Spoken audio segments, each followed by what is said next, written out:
السلام عليكم. هنسمع دلوقتي رسالة قوية جدا من الأستاذ مرتضى منصور للخطيب من بعد ما خرج من محبسه. أول ما خرج من محبسه أول حاجة قالها رسالة قوية جدا للكابتن محمود الخطيب. هنسمعها دلوقتي أنا وأنت مع بعضينا.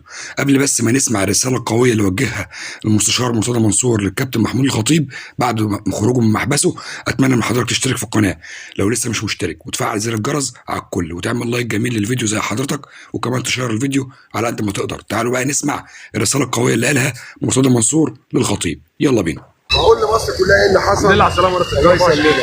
اوعى تفتكر يا محمود يا خطيب انت اللي حابسني تتبهدل لو انت فاكر كده. طب وانت اللي ظلمت الانتخابات ضدي؟ طب وانت اللي عزلتني 2020؟ ان شاء الله باذن الله على الساعه 11 هنزل بيان وبقول له الناس كلها عارفه دخلت اسد.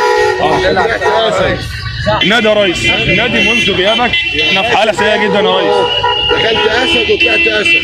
هو دلوقتي اللي فار مستقبل.